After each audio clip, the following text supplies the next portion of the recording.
Welcome to season 2. Welcome to Basketball Heads Live. I'm your host, Glenn Pooh Harding. We're back. Season 2, episode 1. Today, we have a very special guest. This basketball head is a New York City legendary AAU and high school basketball coach.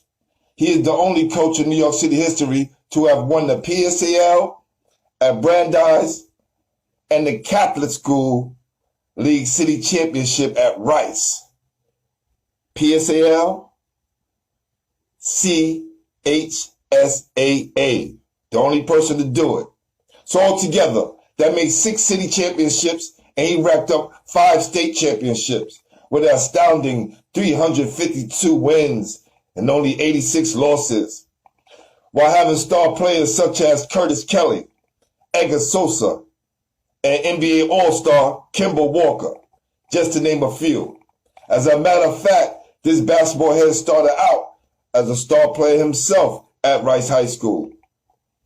He then went on to continue his stellar play and being inducted in Loyola Marymount Hall of Fame as a star point guard. He is 10th on Loyola's all-time scoring list with 1,494 points.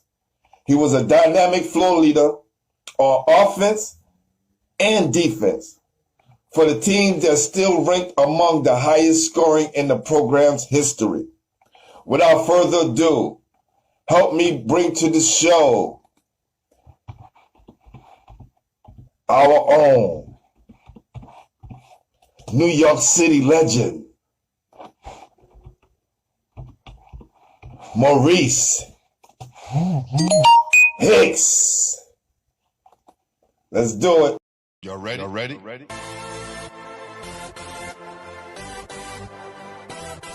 Yeah. You have just now into the world of chaos, where everybody goes hard. Come on. Go hard. Go hard. Go hard. Go hard. Go hard. Go hard. Or go home. Never back down. You gotta hold your own.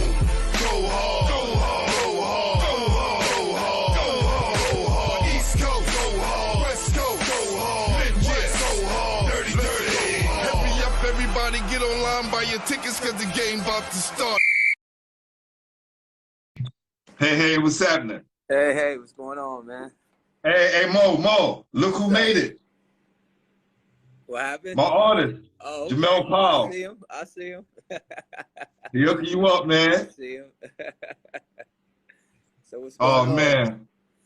I'm good, brother. First of all, I just want to say thank you. Welcome to the show. I'm glad you could be our first guest for season 2. Okay. It's only right. Nice. I appreciate it. Man. Listen, good day, too. The Giants are winning, man, so we got a good New York day going on, man. That's right. Let's go to New York. Let's go. So, what I like to ask everyone, Mo, is who introduced you to the game? Whoa, man, I think the streets did. I think just playing ball in the streets in New York, man, and going to the Pro Rucker as a little kid, waiting out there in the hot-ass sun all day, to 8 in the morning to get a seat, man, sitting out there with my friends and watching, guys like Joe Hammond, those guys play, when I was coming up. So basketball in New York City was rich, really rich then, and a lot of great players that I had to, really want to emulate. So I would say the streets did that, man. I think just the way I grew up and, an environment that I grew up in, I wanted to play. I wanted to be good. So, and I was around a lot of good people that played the game. And it's so crazy. My very first guest was Tiny Morton, right? My point guard at Lincoln. He said the very same thing that you said.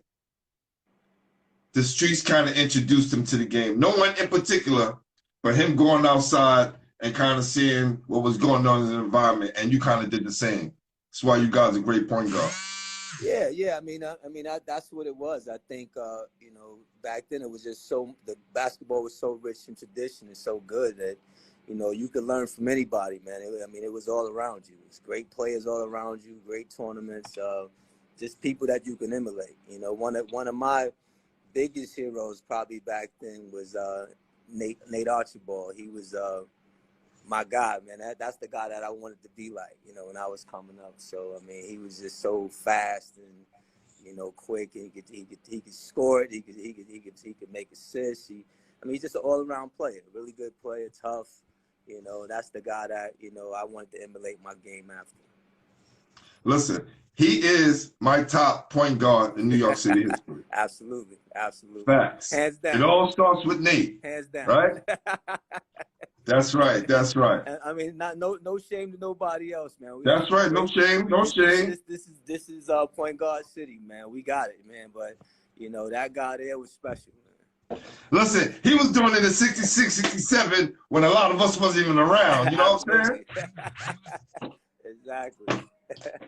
That DeWitt Clinton, listen, that DeWitt Clinton teams, those teams during those eras was awesome. And one of the reasons why I want to make sure that the New York City players never get forgotten is because when I ask people who's the winningest PSL program or program period for us championships in New York City, no one knows it's DeWitt Clinton. Right. So we want to make sure that we curate this history down the line and no one ever forgets Mo Hicks history and what you did. Right. Yeah. All right, so who was the best player in your neighborhood? Well, it was just regular street guys, man. I didn't really have no one in my neighborhood that took basketball, to a high level, but I had guys, a guy named Joe. I lived in Harlem. I grew up in Harlem, 126th Street between Amsterdam and Morningside. So I was surrounded by two projects. We had Manhattanville projects on one side, and on the right of me, the left side of me, we had Grant, projects. And it's a lot of ball players coming in and out of those projects and in my neighborhood that were good. A couple of standout guys might have been a guy named Alan Lorick from Manhattanville projects, was really good. Played. We had Ronnie Thomas. Was drafted to the Boston Celtics one time, played ball in the Pro Ruck and all that. But there's a couple of guys around like that were really good, that I was able to at least play with at times and able to get schooled at a young age. But if you don't come up through that process, right, because it's always the neighborhood guys. We don't meet the star high school guys till later on. But our first introduction to the game was those neighborhood guys, the guys who we looked up to playing, or looking at playing on the court, and we wanted to be like. Right. And then once we get past those guys, we can lead the neighborhood and be ready for everybody else. That's right. It was a rites of passage. It was, and we definitely. I played there with most of the time in my neighborhood. We played with older guys, and when I started to play regulation basketball, play with my age group, it was kind of easy. Like it was. I was playing 12. I think I started playing regulation at maybe 10, 11 years old. But I was playing with my age group. It was real easy because I was playing against 15, 16-year-old guys, 17-year-old guys in my neighborhood. So it came real. The game came simple and came easy because of that, and that was a blessing. And a lot of the guys that were good back then actually did play, with older guys, and it kind of groomed them to be good, when they started playing regulation basketball. And I think we're missing that right now. The older guys playing with the younger guys. I think the younger guys are just playing with each other so much that they're not exceeding or I guess testing their talents as much as they should be. I agree with you. They're not doing it in New York as much, but there's other cities that's doing it. Like they out in Seattle and Los Angeles on the West Coast, they're doing it a lot. They have a lot of open runs where they're inviting the young guys in to play with them. They got a lot of pros that play together, and they invite the young high school guys or the young junior high school guys out there that can ball. They let them come in and they school them. And I think that's something that we did. We didn't have to organize that. It just happened You know, Yes. it just happened. You know, it was just Yep. happened. It was in that neighborhood, and it just happened for you. And once they saw you were pretty good, then you could get on that squad. You get on the team, they'll pick you. You know what I'm saying? And that's how it was. But you know, I remember, you know, coming up, and you know, they used to take the court from us when I was a little kid. When it was time for them to play, big guys they come take the court. So we used Listen, to bust. they don't know about that. Yeah, they don't know. we used That's to the bust rite of bottles. passage. No, we used to That bust was bottles part on of the the rite court. of passage right there. You know? Exactly. That was all part of it. Exactly. And if you didn't get picked, that was another thing. That's right. Right? You come to the park and never get picked because people didn't think you had game. Yeah. Yeah. So Definitely. that's crazy. Definitely. Yeah. So that's What up, Keith Stroud, Will Jackson, Joe Jackson in the building. What's going on, everybody? Turtle, Gerald Green is in the building. What up, Gerald Green? Got some people want to check in, some New York City greats. So you always wanted to go to Rice. Was Rice the focus when you was coming up? You didn't want to go to any public schools that was around, like Ben Franklin or something like that? I didn't know much about Rice High School. I really didn't. When I was playing in junior high school, I was slated to go to Brandeis High School. It was my zone school, so didn't know. I remember a friend of mine, Dirk Haynes, one of my best friends.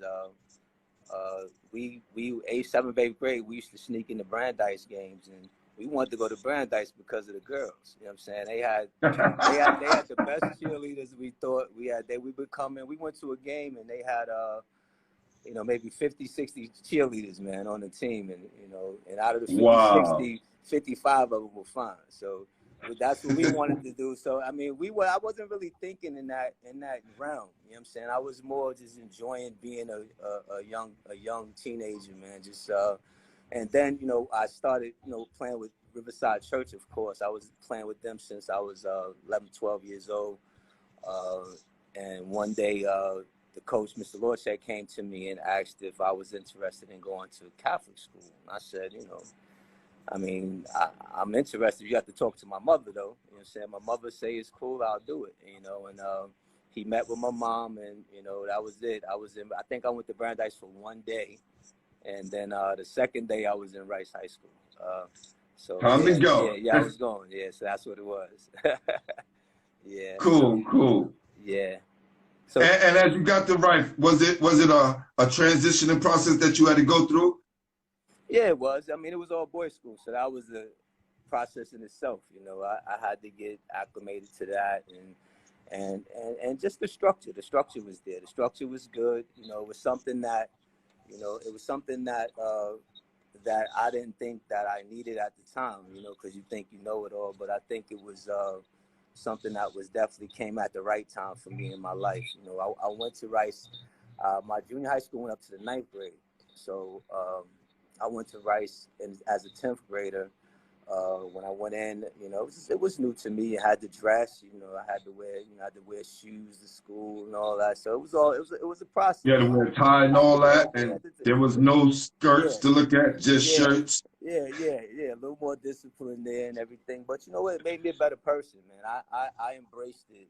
You know, I didn't run away from it. I thought that it was good for me, and it taught, and it showed me actually that I could actually be a good student. I always thought I was a decent student, but I think Rice, when you change your environment, you change your attitude, man. And I think when, you know, my environment changed, I saw that I can do more than just play basketball. I thought I could achieve in the classroom as well. So I think that's one of the reasons why when I had the opportunity to come back to Rice, I took advantage of it, because I wanted to give the players the same thing that the school gave me. Like I thought the school did a lot for me as far as my growth as a young man, you know, and I think that was really my goal, you know, coming back to the school. Oh, cool. So how did you guys do while you was at Rice? Did you go through the process of freshman, JV, varsity? Actually, I played on the JV team for one game, and I think I scored about 42 points in that game. And after that, they moved me up to varsity. So I played varsity my 3 years at Rice. I was a varsity player. Actually, I started for 3 years there. Wow. Yeah. Salute. Salute. Yeah, thank you, man. And it was all, and it was all nothing that I had to do extraordinary. Just being who I was, just playing, the type of way I grew up playing. I just thought that, it was all just natural. It's nothing that I would I lay my hat on. I brag about it. It was just I think just God put me in the right place at the right time. Who were some of the guys on your team during that time? Oh, like my sophomore year, we had our best player on the team was Michael Eddie. He was a really good player. He was drafted to. I mean, he received a scholarship to Notre Dame. But that summer, he had broke his leg, and things kind of went downhill for him after that. But I had him on that team. A guy named Jerry Johnson, who was all city forward. Craig Wilkerson from Harlem. He's a real high flyer, good player. Had a lot of players. Ike Garrow, Ruben Alvarez. A lot of really good guys that I came up under. Gerald was another guy that played with me. He was the brother of Terminator. Oh, yeah. I'll have him on soon, Ron Mathias, definitely. He was Ron Mathias. Yeah, Gerald Mathias, Ron Mathias' oldest brother. I'm gonna have to mention that to him when I speak to him. Yeah. So he was there with me. So we had a good squad, man. We had a decent squad. We didn't win the city championship. We went far as the semis. We lost a lot to. We would lose to Talentine. Had a really good clubs at the time. Talentine, St. Nicholas Talentine, the Bronx, Stat. Tough. Howard Memorial was Stat. So competition in the Catholic School League was really good. You know what I'm saying? It was really good. So we were right there. That was going to be my next question. Yeah, because like a lot of people don't understand the New York basketball scene when you was coming up, how different it was to now, right? So even though you didn't win a city championship, you had a okay, decent enough high school career, but that propelled you to a Division I level. I don't think that can happen today for a kid like it did back in the days when we were playing. Yeah. Do you agree? I agree. I think, it depends. I think what happens now is, we kind of stayed. We didn't mind going to school. We didn't, we tried to make it happen where it was. We didn't, run to the prep schools and all of that. And I think that hurts us a little bit. A lot of the players that were good in New York stayed in New York, man. We stayed here and we scuffed it out and we played. It looked like it's watered down a little bit because a lot of our players basically they travel out. They travel outside the city. They go to the prep schools. They go outside of New York. They go down south to play and you can't really see the talent level because it's spread it out. So if everybody would stay home like we did, you would see it, but you just can't see it now. It's there, but you can't see it because we're all over the place. We're all over the place. So that's why, back when I was coming up, the Catholic School League and the Public School League was good. Both leagues were good. Both leagues had All-Americans, had all-city players, because we all stayed home. We all stayed home. We fought it out here. We repped our own town. I think when the basketball camps and the AAU programs started to come into the city or take some of the kids away, we were missing things like the wheelchair, the golden hoops, Empire State Games, all those things that kind of represent New York because we were going out of town. And then the Daily News, who covered New York City basketball so much, you start seeing it less and less throughout the years. Because they set up those tournaments, especially the Golden Hoops, which kind of gave us the ultimate exposure for all the top players in the city, and the Wheelchair Classic, which doesn't happen anymore. Yeah, exactly, and I agree with you. I think the Wheelchair Classic was great. I think you was able to get the best of the best playing for their borough. I think it was a great thing. I played in it, and I was blessed to play in it. And it was actually one of the best tournaments that you look forward to as a young man. Before you were playing, like, I can't wait to play in the Wheelchair Classic. It was the same thing with the Golden Hoops. Like we looked at it, was like, look, man, this is great. I want to play in it. You aspired to do that as a young person when you came out to see those games. The problem is that right now you can't do it because, like you said, because of the travel and things are great every place else. And back then, now with the NCAA changing the rules, back then you could get college coaches to come to those games. Unfortunately, now with the live period and the way it is right now, that really killed, those type of tournaments, because you can go play in any of those tournaments and see a college coach watching you at any time. So I think right now the live period and the way things are situated kind of took the town, took the basketball out of the city, basically. And for me, I think it was purposely done. But my guy Keith Strauss said, nah, the fake trainers and handlers selling those mothers' dreams. I hear you, man. All Hey, right, listen, so go ahead. No, I mean, I understand what he's saying too. I just don't. I mean, my take on that is, we have to educate the parents, man. I think they have to be educated. I think a lot of times, we're not doing that enough. The guys that's out here trying to do the right thing, they have to really, just get to the parents, man, and start talking to them, educating them how this thing works. I think that's the most important thing. And I think that's what, we did at Rice High School. We really focused in on our parents, and we made sure that they understood, what we were trying to do. And it was sincere, and it was a service. It wasn't about us as coaches. It wasn't about us as teachers. It was more about us making sure that we were giving those kids the best thing that we could give, the best that we can do, doing the best by them. I think that's the key to this. And I think once the parents see that, I think they'll buy in, I'm saying, to what you're doing. But there are a lot of, people out there that's doing it for the wrong reason. They're doing it for the wrong reason. And Definitely. and it has to, and it can't be about you as a coach right now. It has to be about the kids that you're servicing. That's what it has to be about, But that's where your success and your blessings are going to come. It's going to come through that.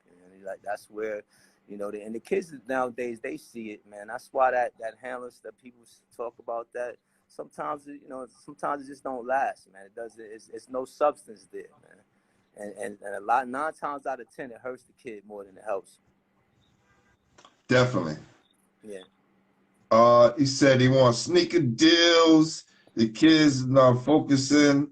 They see and teach. Yeah, that's true, Keith. All right. He's making some good points, man. My guy, Keith Stroud, Westerhouse, great. When you was coming up, right? And you had to make it on that wheelchair classic team, who ass did you bust? Let you know that you was one of those top guys in the city. Man, we won it my year. I think that was the only year Manhattan won it. Yeah. We won it that year. I don't think Manhattan won it. Yeah, that was in the 80s. Damn, it was a lot of good players, man, that played in that. I can't. I think Brooklyn was loaded. Brooklyn had, Beetle and Beetle Washington, a couple of good players, Ice Reynolds. They had a crew. They had Chris. Y'all beat those guys? Yeah, man. Yeah. Woo! Who did y'all have? We just had a hard-working team, man. We didn't have no real big superstars on that team, man. We had a couple of guys from Mount Vernon had played with us that year. We had a guy named Ricky Burton. I had another guard that played in the backcourt with me that was from Mary Berkshire High School. He's a public school kid. Man, his name is past me, right? My man, forgive me, but he was with me in the backcourt, man. And me and him, we just basically we ran it, man. We ran that whole thing, man. We just did it. The scariest thing. There was pros on all sides of it. Brooklyn was loaded. The Bronx was loaded. They had Ed Pinkney and crew and that whole crew, that Stevenson crew, that was good. Yeah.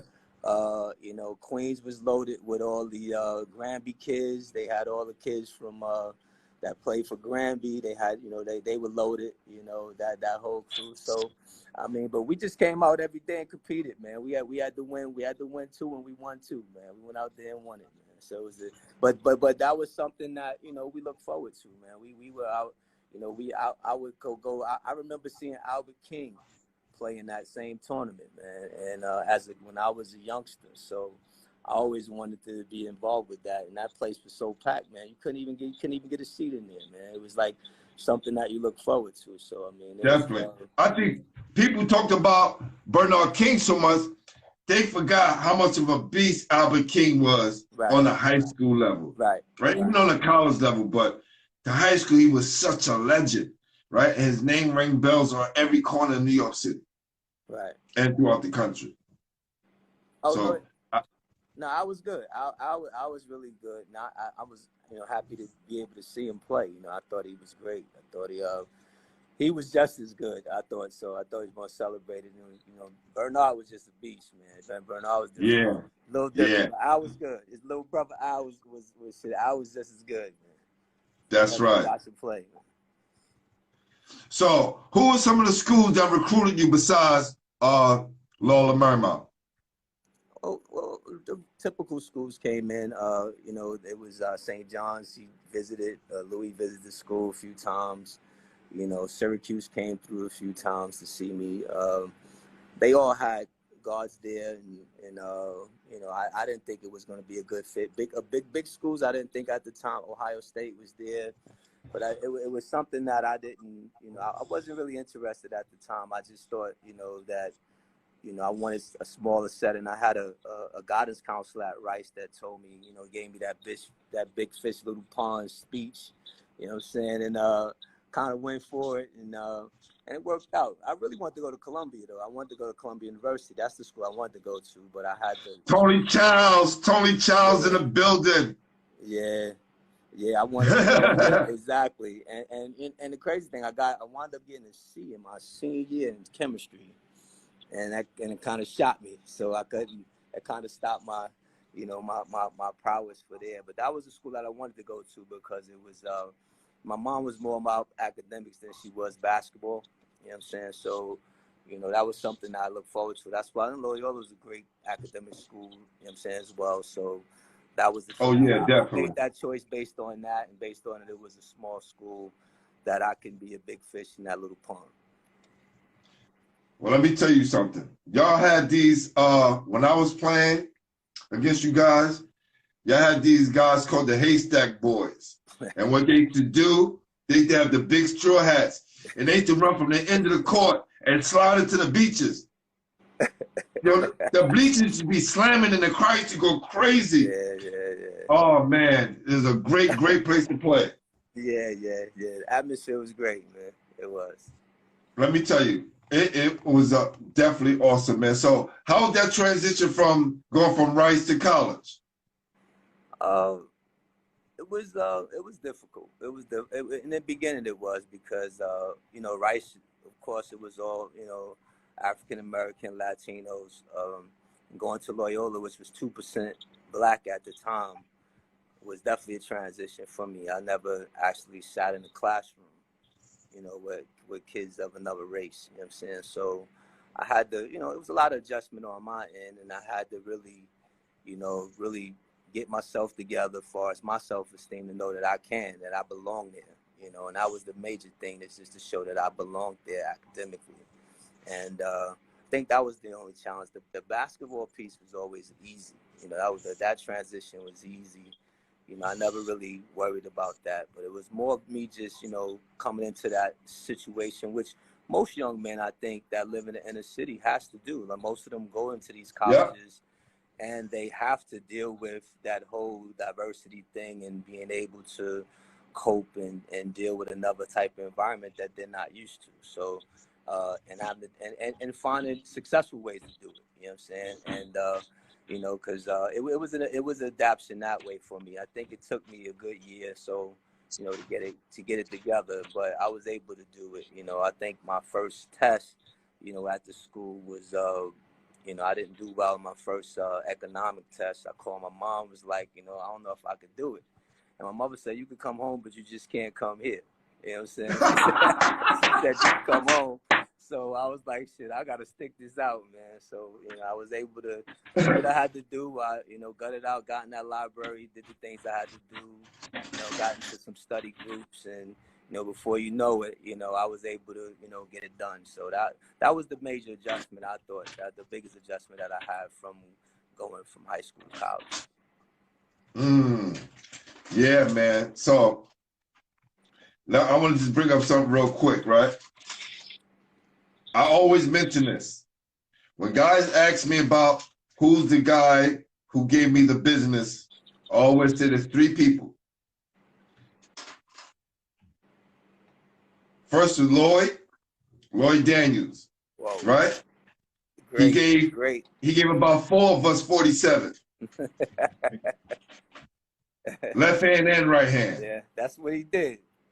Yes. The next one was Anthony Mason. Faced him when he first got to the Knicks in West 4th. 36, well, yeah, 32 out of 28. But it showed me at that time the difference between someone who's as good in college, who has a college body, and a pro body. Right. And he was two men over. Okay, salute Anthony Mason. And the last guy was your guy, Mike Morrison. Let me tell you something. Cool guy. Oh, I have nothing but respect for him because he talked to me the whole game. Oh, that was good defense. Damn. Yo, you're going to be good.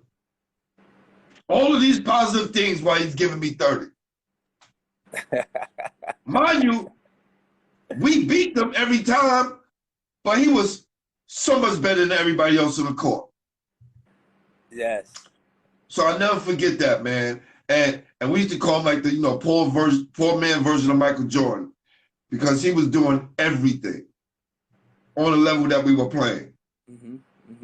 Yeah, Mike was special, man. He was special, definitely special, man. But at least you got 3 good guys, man. That's 3 hell of a guys, man. That means, you know, you weren't a slouch yourself, brother. You know what I'm saying? Oh, no. I took pride in that. And I wanted to hold the best player. I want to hold the best player too, Mo.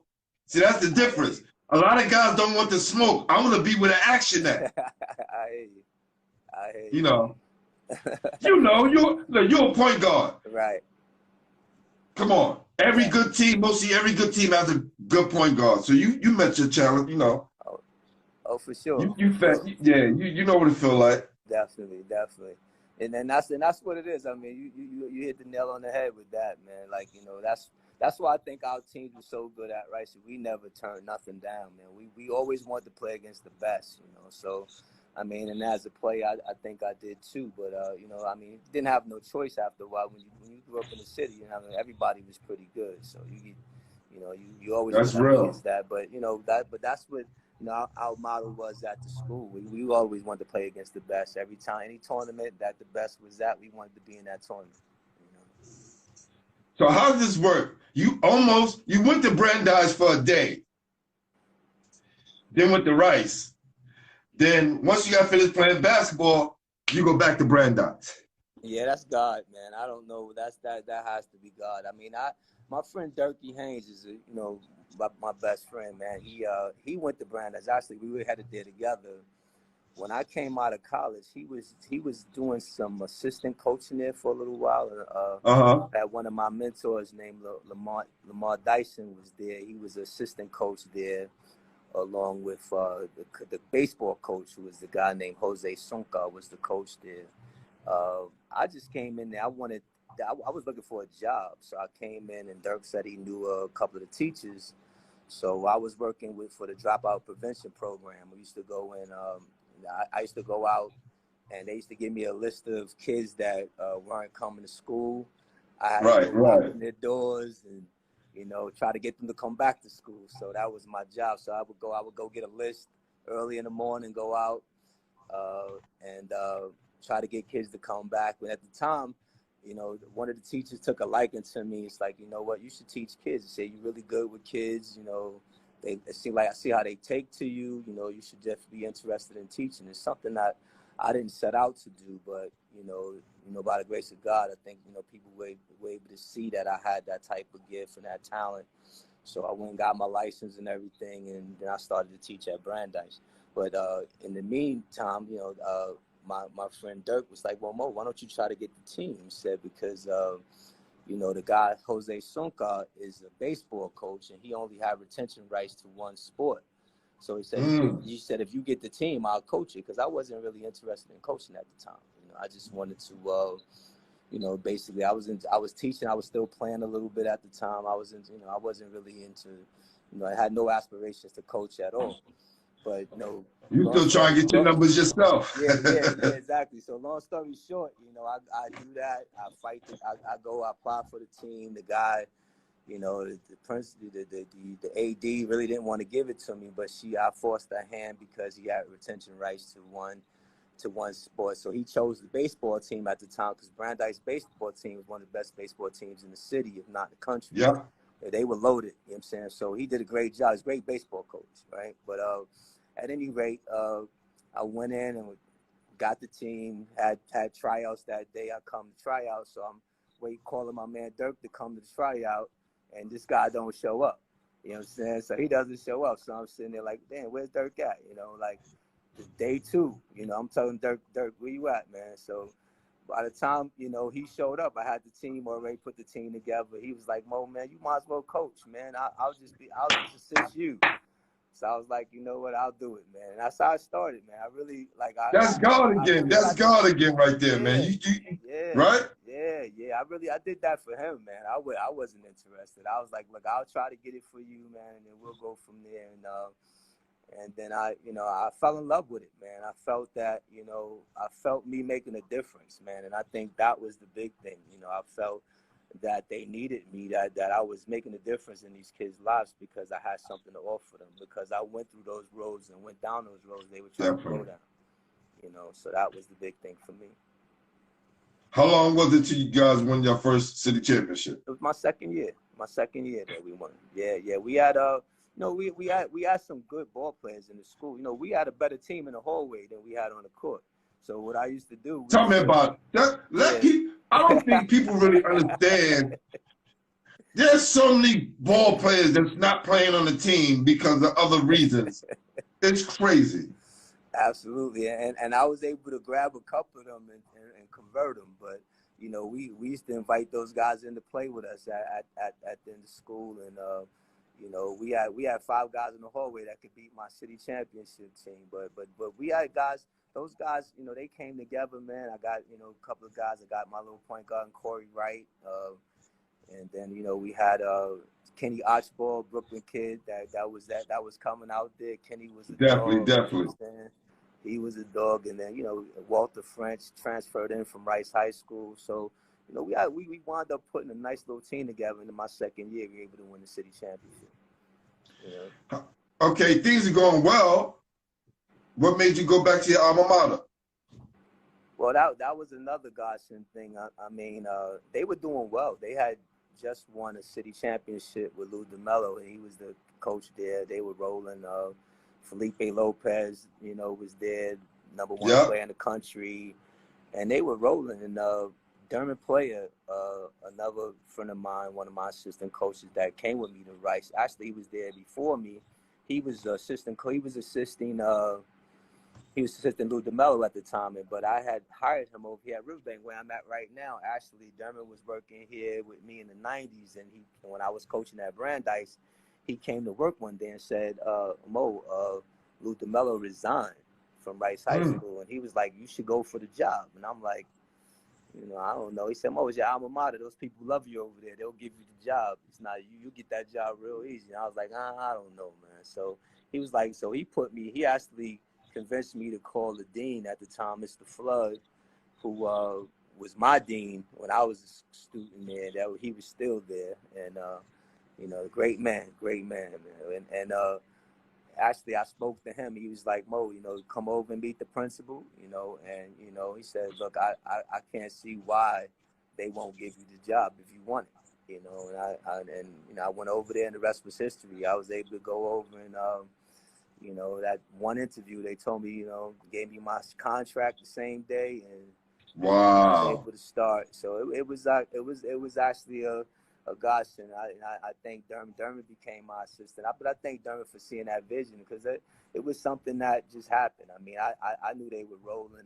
You know, they had just came off a city championship. So, you know, and for me to go win actually made it harder, you know, to come into a situation like that, because, you know, they had just won, and you coming in as a new coach, and, you know, being able to have to put my stamp on that team, you know, was a little challenging in the beginning. You know, my first, you know, year there, you know, it was really, you know, I struggled a little bit. You know, I mean, the coaching thing was easy because I had the experiences coming in. It was just adapting to the players, you know, and they having to change a lot of things that they did, you know, under Lou DeMello, and there was maybe 4 or 5 kids that was over from the team that he coached, and then the rest of the kids came up from the JV team, and I was able to put them together.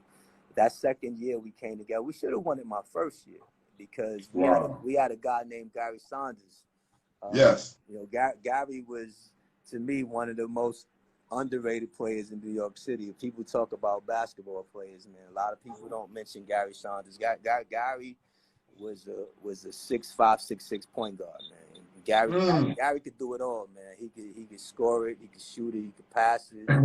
Good defender. You know, he went out to Georgia Tech, had it right, but he was a, you know, hell of a high school player. What happened is that our quarterfinal game, he broke his foot, and he wasn't able to play in the semis, and we wound up losing to Christ the King in the semifinals that year. And with him there, we would have won it that first year.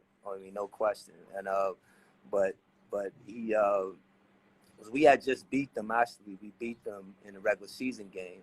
And Gary just, you know, just annihilated him. He was just one of those type of dudes that, you know, he could just take the game over, and he didn't have to score the ball to do it. You know what I'm saying?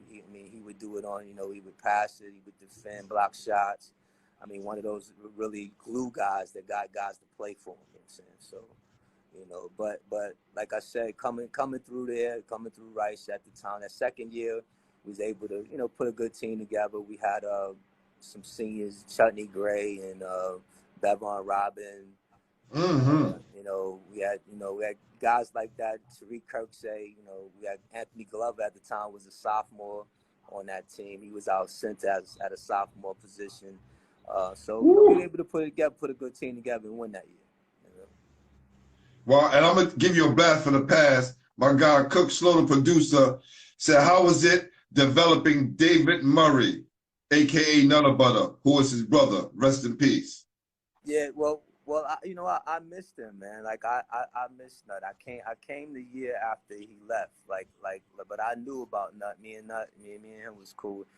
He was a hell of a player. Yeah, he's another guy that was a hell of a player. My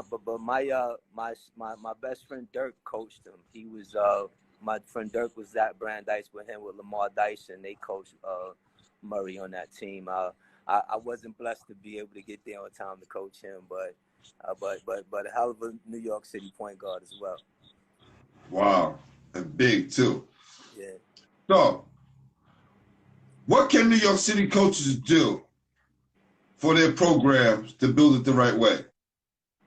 Well, because you did a great job building too. Yeah, I appreciate that. And like I said, it's all by the grace of God, man. I think most of it is just, you know, being true to the game, man. Just understanding that, you know, it's not about you. You know, I mean, it's the purpose driven behind it. You know, I think, you know, we have to understand a little more about that. You know, we're in the business of serving. I think that's what it's about, man. If you called to do this thing, man, do it the right way, man. I think, you know, I think you have to put out, you know, your best effort for those kids, and don't cheat the game, man. If you're going to be good at it, study it, man. Study it, you know, do what you got to do with it, study out. I think that's the best thing to do. If you want to be good at your craft, try to improve on yourself all the time. You know, we some of our coaches get stuck. You know, we sit there and we figured out the game. You know, we don't. There's so much to learn about basketball. So much that you can do. I used to go to clinics. You know, I used to attend clinics all the time. You know, I used to watch a lot of tape, a lot of film.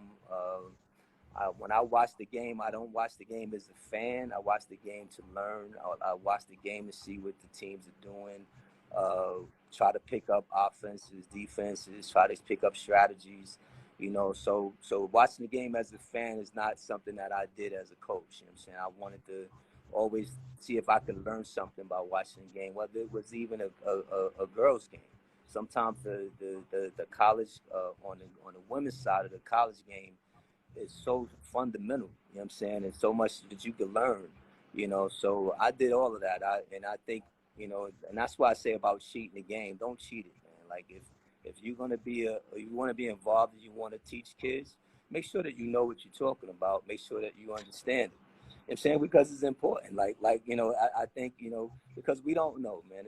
And I could go to a clinic, and I used to tell you, like, I used to go, and I could sit through that whole clinic for 2 days, and it could be 1 or 2 things that I pick up in those 2 days that could help me, and I could take that back to my club, right? And that can make us a better squad, a better team. So, you know, there's always something that you can learn. You know what I'm saying? There's always something there, so you always got to be open to do that. Appreciate that. Definitely. No It's a lot of problem. coaches on here that definitely going to take your advice on that. Okay. All right, so let's have some fun now. Top 5 ball players in New York City. I'm going to say your era, right? Let's do your era, right? And then we'll go down to the history. Oh, my era. Whew. Man, you going to get me in trouble, man. Like, I got a lot of friends. They be like, "Whoa, man, come on!" Like, but my era, man, I mean, I'm not gonna lie to you. I mean, Chris Mullin was probably one of the best players in that era. Chris Mullin, you know, Yes. Ed Pinckney played with me in that era. He was, you know, dynamite. Jerry Ice Reynolds, hell of a ball player. What had on the show? Jerry was one of my first guests. Definitely. Yeah, Jerry was the bad man. You know, man. So many, man. You know, Steve Berg, Senior. So many. Who I'm still looking for. Steve, holla at the God, man. Supposed to get you on a couple of times. We're going to do it soon. I mean, it was so many, man. I tell you, man, it was just so many that I thought that were really, really good players, man. And, you know, Rory Grimes was there. Rory was another player. Mike Moses, Vern Giscombe. I mean, just a slew of good players, man. Good, talented guys that played the game during that time, man. You know, so, you know, just a blessing for me to be able to play as exactly to be on the same court with those guys. I thought that was a blessing, you know. Man, listen, you held your own. Trust me. Thank you. I heard it through the grapevine, man. Thank you. Definitely. Man. But my top high school, huh? If I have to go with my all time, man, that's real easy to me, man. I think my all right, hold on. We're going to get to that. We're going to get to that. Right? The top 3 players you played against. High school, top player in high school, the top player in college, and the top pro you ever played against. Whoa. Wow. I have to think about that.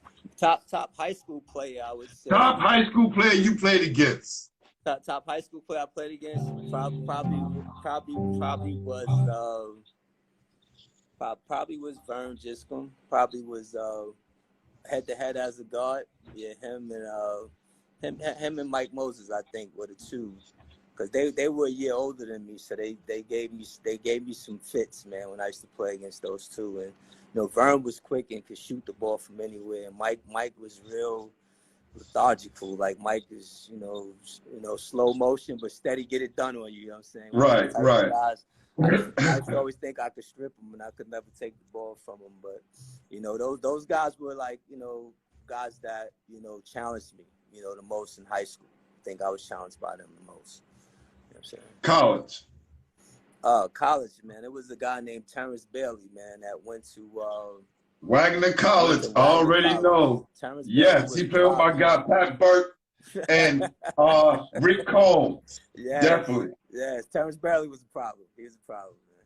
He could score the ball, man, and he was strong and athletic, man. So he was tough. He was tough to play against, man. He's tough. Yeah, he was a pro early on. Yeah, he was. He really was. Yeah, so he was one of those guys. Yeah, that definitely challenged me, man, because of his size and his strength, you know, his athleticism. Right. Yeah, Terrence Bailey. I think he led the nation in scoring 2 years in a row, 2 right? years in a row. 2 years in a row in college. He sure did, man. He was a tough kid, tough player, man. Tough. I don't know how well he panned out, you know, after college, but I know he was a hell of a college player. Definitely. College player. Yeah. The top pro you played against, because remember you said you were still playing after you left college. I know you was playing in tournaments and pro-ams. Right. I think it's funny that, you know, some of the guys that I played against, some of the pro guys that I played against, some of them weren't as good as I thought they were. But then I did play against a guy named Battle that went to John Battle. John Battle. I played against him Rutgers. in the Urban Beast. Coalition in D.C. It's a pro tournament out in D.C. I played against him out there. He was a problem. He was, and I think he played for the Atlanta Hawks for a minute. Yes, he did. Yep. For a while. Yep. He was tough, man. John, he was a tough guard. Could score the ball, strong. Another real strong, tough guy. Strong, can jump, to shoot it. You know, so he was one of those guys that gave me a tough time. I played against him in the Urban Coalition a few times, and he was the guy that I had to come. I had to bring everything to play against him all the time. I had to bring it all. That's right. That's right. You better be prepared on both sides of the court too. Exactly. Yeah. All right, Mo. Your top 5. Let's see your top 5 compared to my top 5. Oh man, so of course Nate Archibald, you know, that's my guy. You got that? That's my guy. I got Nate, I got Kareem Abdul-Jabbar, of course, city guy. Yeah, that's two we got. I got Connie Hawkins. Right? That's 3 we got. All right. Yo, you a smart man, you good. I got an all-time legend named Joe Hammond. I got Joe Hammond. Okay. I didn't have him. Okay, but I respect it. And then Julius Irvin is not a New York City guy. He's a Long Island guy. If I can go with him, if I got to go with a city guy for that 5th spot, I would go with Charlie Scott, man. Like Charlie Scott. How did I forget? Yeah. I heard he was such a problem. Charlie Scott was the man, yo. He was that. He went to North Carolina, right? He was the first African American to go to North Carolina. And he won the NBA championship with the Boston Celtics too. Him and JoJo White in the backcourt, man. One of my favorite teams as when I was coming up as a youngster. But Charlie Scott was a New York guy. Went to North Carolina, and then right there under him, I would say, or really on the side of him, I could never say under is like Pee Wee Kirkland. Like those guys. You know, I used to watch those guys battle, man, and they were good players, man. All them guys were, you know, guys that I looked up to, that I wanted to emulate as ball players. You know, but that's my 5 in New York. If I could put that's solid. That's solid, yo. That's solid. That's solid. I came in front. Yeah. All right. So what are some of the things that you're doing now, Mo? Well, right now I'm the park director at Riverbank State Park. I got you know, I don't know if you've been here before, but it's yeah, my cousin lives right across the street. Yeah, it's a 28-acre park, man. That we got everything in here from tennis courts to basketball courts to swimming pools, skating rink. You know, so it's a place that I worked at first. I was here 10 years when it first opened. And then I left to coach at Rice at the time because I couldn't do both. It became too much. So I was able to resign and come back as the park director. So just finishing out that tenure, man. I got a couple of more years, you know, to secure that state pension, man. And then, you know, but I still want to coach, man. I still have that. That was going to be my next question. Yeah. Listen, yeah, that aspiration. No more Tiny Morton. No more Mo Hicks. That's a problem. Yeah. We need one of you guys back. Yeah. If not both. Yeah, it's something I still want to do. I'm still interested in coaching the game, and it's my passion, man. It's something that I love to do, you know. But it's gonna happen in God's time, man. It's not gonna be mine. It's gonna be God's time, man. I'm gonna be back in there, you know, eventually, and you know, and I'll come back bigger and stronger, man. I got, you know, still a lot more to give, man, and that's what it's about, man. I just want to be able to give, you know, to give back to this game, and give back to these kids, man, that need it, man. They need true, they need the truth. They need to understand that, you know, that nothing's gonna come easy to you. Like this is a game that when you put in, you get in what you get out of it, man. If you put in, you're gonna get something good out of it, man. And it may not be the NBA, but it could be a great education, man. It could be, you know, the ties that you make. It could be playing overseas. It could be a lot of things that come out of it, man. The ties the relationship that you meet along the way, that leads you to good things. You know, this job that I'm in right now is just about relationships, man. I'm the park director here because of relationships, man. It has nothing else to do with anything else, man. It's about those paths that you go down in life, you know, and understanding that, you know, you wherever you are, you know, you try to make an impact. You know, you try to make an impact, man. That's what this is about.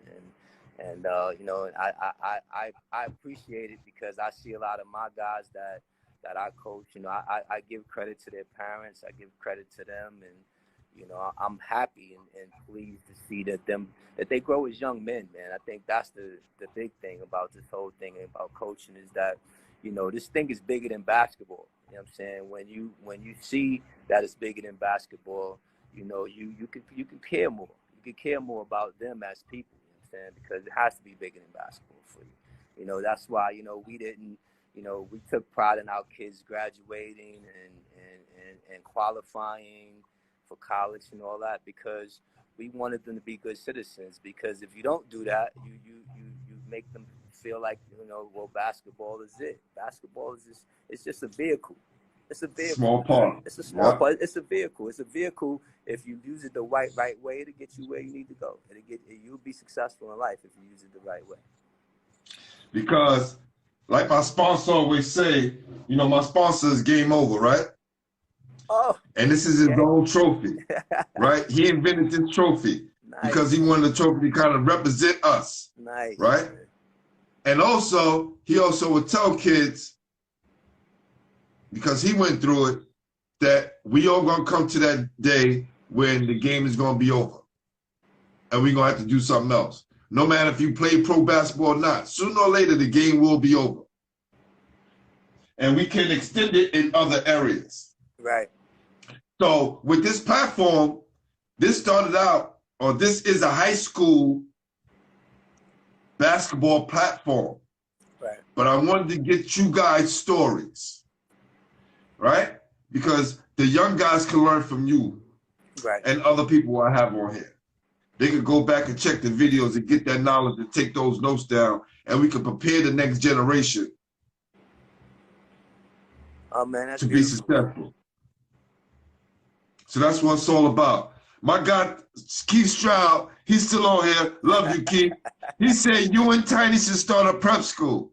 Hey, man, listen, man. Listen, if it's God's doing, man, we can do it, man. Me and that guy, me and Tiny can do anything, man. We put our heads to it. Believe me. Listen, trust me. Like he's a guy. I tell you all the time, like, you know, when I first got over, you know, to Rice and I started coaching, you know, Tiny used to call me, like, you know, about tournaments and stuff, and I used to say, you know, Tony, like, for some reason they had a bad rap a little bit. A lot of the tournaments was afraid to have Lincoln. I used to tell him, like, all the time. I used to vouch for him because, you know, we got to stick up for each other, man. Like, that's right. It ain't too many of us in this business, man. So I used to tell Tiny, look, I'm a vouch for you, man. I'm a say, look, man, like if you know, that guy know what he's doing. Like, he's, you know, he got, you know, those guys, you know, he did a great job with his program. And you know, and I used to, you know, and he used to call me up, say, yeah, Mo, these people out, and I'll talk to him, like, you know, and we'll look out for him. They'll get him in the tournament. You know, he'll come in and he'll do his thing, and he proved people wrong. Like he would go in those tournaments. Those guys, you know, they'll come out there, they'll play hard, you know, the Lincoln way. You know what I'm saying? They'll do what they got to do. That's right. That's what we do. And they do what they got to do. You know what I'm saying? They come out there, they play, they represent, you know, and they go home. Like, and that's what it was. But, you know, I think that's what it's more about. Like, I never saw Any of my coaches like Tiny them as competition. Like I always saw them as my brothers, as people where we fighting the same battle, man. We in this thing, and his short tenure in the Catholic School League. Catholic School League is tough, man. It's like, there's not many of us there, and it's a tough situation, man. They don't, it's one of those good old boy networks sometimes, and you have to, go in and, you have to win. I felt like our teams had to be really good, and we had to compete at a certain level. And our motto is that we was always 10 points down going into the game. You know what I'm saying? Because it was what it was. But, and the thing is, and that's how we looked at it. And I never let my guys focus on the officials and the referees. Like, I thought it was important. It's a waste of time. Yeah, it is a waste of time. A waste of energy. You know what I'm saying? We just went out and played, and we had to focus on what we needed to do as a team. And I think that was the big thing. We had to focus on, we had goals, we had, and I'm just talking again, just trying to drop some more knowledge, on the younger coaches, because, we had game goals, we had practice goals, you know what I'm saying? And we had things that we felt like we achieved those goals, that we could win and we can beat almost anybody, man. And that's what it was about. But, I think, like I said, guys like Tiny, myself, like that's, he's my brother for life because of that, because I saw him, we were out there doing it at the same time. And I saw a lot that he was going through. He saw things that I was going through, and we were, steadily grinding, and trying to be on top. And it was good to see both of us on top of both of those leagues. So it's a beautiful thing. It was a beautiful thing. It was one of the proudest moments, right? Because I don't think people ever saw that happen. Yeah. Two young black guys doing it, their own way, their own style, but winning and looking good in the sidelines at the same time. Right. Now, it was That's beautiful. right. It was beautiful. Yeah. That's dope, man. So I want to ask you one more question. We'll get you out of here, man. What are your thoughts on reclassing back? Oh, I'm not a big fan of it. I think it works for younger kids. I think there's some kids that have, maybe have late birthdays and they could be underdeveloped at times, maybe it could be a good situation for that kid. But, I've just never been a fan of kids being 2 and 3 years removed from their class. I think, and I don't think it's proven to be beneficial. I don't think it's proven to be beneficial at all. So I think, really, once again, that's just getting back to educating our parents, you know what I'm saying, and letting them know, how this thing works, man. Because, you can't, it's not going to stop you from working. I mean, you could class 4 or 5 times. If you don't have that work ethic, man, it ain't going to matter. It just ain't going to matter, man. Like, you could, like there's a lot of kids that, they're young enough. If they have that work ethic, they're going to be fine, man. You got to put the work in. You could reclassify 2 and 3 and 4 times. It's not going to matter. If you don't have the right people behind you giving it to you, and then secondly, if you don't have that motor and you have that work ethic, then it's just a waste of time, man. It's a waste of time, Listen, I had a kid who was at my school. I'm a dean at a special ed high school and basketball coach. I had a kid at my school, came in as a freshman, couldn't make a layup. Within that year, he came to the gym every day at 6 o'clock in the morning. With that next year, he was at Lincoln. Wow. Okay? He finished up at Lincoln, and now he's at a Division II college in Michigan, Jackson College. Mm-hmm. But here's a kid who they kind of wrote off, say he didn't have a chance, right? He didn't follow the crowd. He didn't follow the hype. He just worked and worked and worked, and good things happened for him. Right. No reclassing. Right. And that's what it's about, man. I think that's the key to this, man. It's about that work you put in, man. It's not about you getting another grade or skipping a grade or getting left back on purpose and all this stuff, man. Because that's really what it is. It's about, Just call it what it is. Yeah. Oh, man. You got to call it what it is. Call it what it is. That's right. That's right. So listen, check this out. My guy, who I thought was going to be here today, he showed up for the legend, all right? So I got something for you, brother. Ready? Let me see. Turn this up.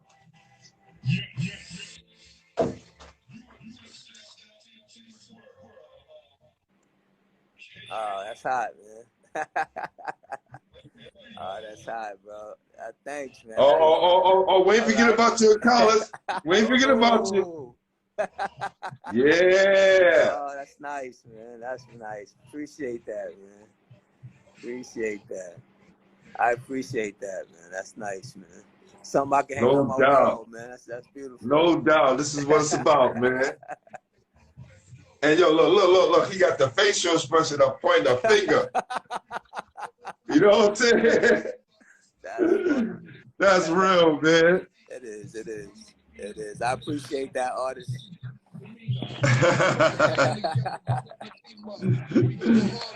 Well, listen, brother. I appreciate you.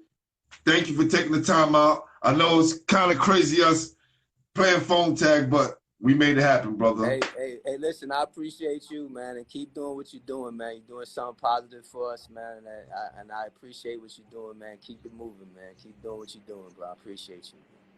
No doubt. Appreciate you, my brother. Okay. And we'll talk, because send me an address so I can send you that, all right? Okay, definitely just do that.